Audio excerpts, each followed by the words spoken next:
Well, on 15th May, there are a lot of important updates from the Pokrovsk direction. Russian commanders attempted to exploit the 5-kilometer paved route between Hrodivka and Mirnohrad's southern district, only to encounter a prepared kill zone of mines, observation posts, and drone operators. Here, a Russian mechanized column barely cleared its staging area before Ukrainian incendiary drones swooped immediately to engage them. The strike caught the vehicles in the open, setting equipment and fuel ablaze in mere minutes before the assault had even started.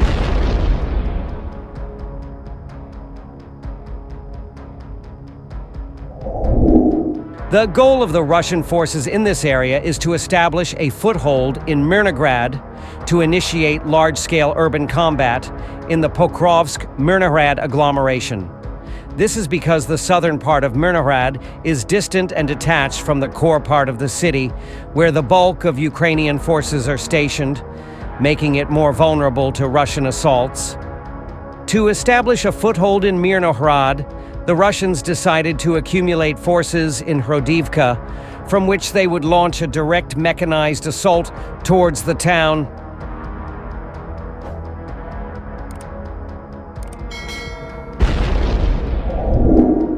During the operation, this is enabled by a 5-kilometer section of a paved asphalt road between Hrodivka and Mirnohrad, allowing the Russian tanks and BMPs to utilize their full speed to reach the city and dismount stormtroopers for urban fighting quickly.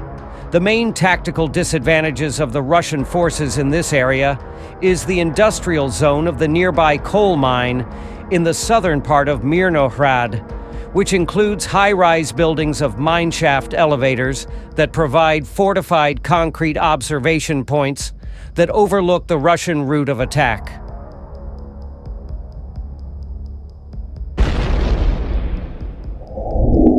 Additionally, 2 elevated terracons in the area allow for additional observation points to overlook all Russian movements around Mirnohrad, together with firing positions. Forward. Ukrainian positions in the fields before the city include 2 powerful strongholds built in 2015 and heavily reinforced with concrete bunkers, trenches, and dugouts overlooking the Hrodivka road. Any Russian advance along this route faces deadly ATGM fire from these fortifications.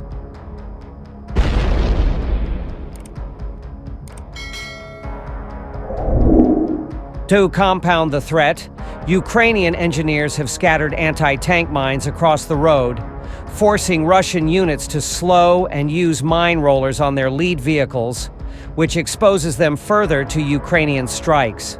To properly advance and evade Ukrainian fire, the Russians would need to maneuver across the fields. However, the Ukrainians anticipated this and built a network of anti-tank ditches and dragon teeth across the fields, effectively turning the Russian road of attack into a kill zone. This means that the Russians would be forced to attack Mirnohrad by driving slowly along the paved road and deactivating anti-tank mines.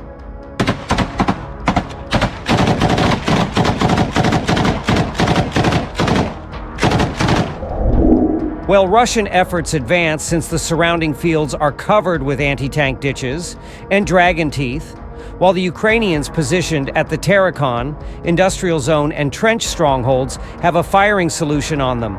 Geolocated combat footage from the area reveals how a Russian mechanized platoon, consisting of a tank and 2 BMPs, was immediately detected by the Ukrainian forces stationed at observation points as soon as they left Hrodivka and exposed themselves on the road. The lead tank was equipped with a mine roller, with the rest of the convoy moving slowly, meaning that Ukrainians detected them within minutes.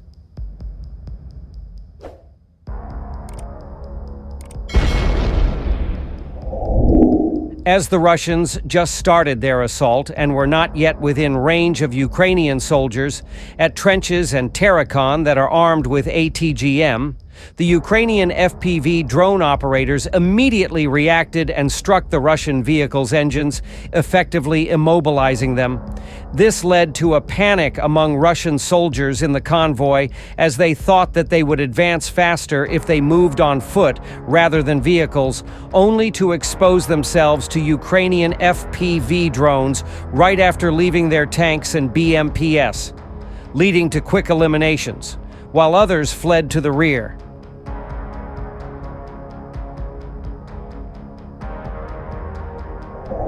This left the Russian vehicles abandoned and damaged, but at risk of possible recovery by the nearby Russian forces, so the Ukrainian drone operators targeted open hatches left by the Russian vehicle crews with incendiary drone-dropped grenades that finished them off and blew them up. Overall, the Russians launched a poorly calculated assault that almost completely ignored the strong networks of fortifications made by the Ukrainians, which forced the Russians in a narrow kill zone where the Ukrainians destroyed an entire mechanized platoon in minutes.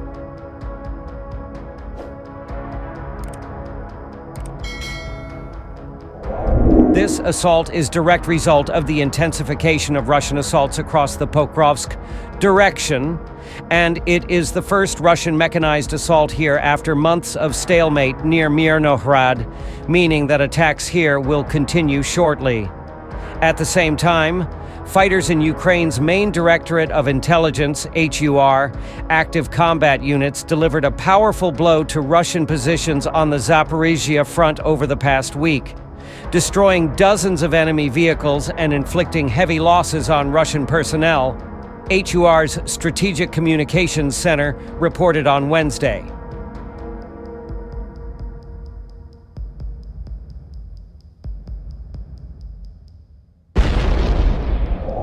HUR's active combat units spent the week relentlessly setting fire to another mountain of Russia's deadly steel.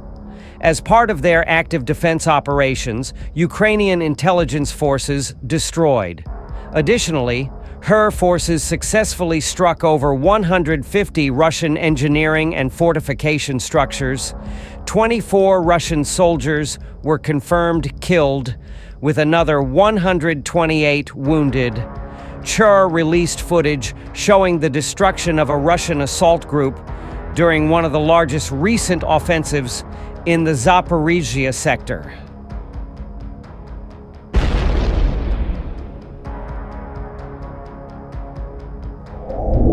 The video shared by the Arton Active Operations Unit is captioned, "For the first time, we are showing epic footage of the destruction of a Russian group that the invaders threw into a breakthrough attempt in the Zaporizhzhia sector." According to the unit, Russian forces launched a large-scale assault just before the Easter holidays, targeting positions held by Ukraine's defense forces, specifically in Artan's area of responsibility. More than 300 troops, 40 armored combat vehicles, 3 tanks, and about 10 buggies advanced in 6 columns, reads the report.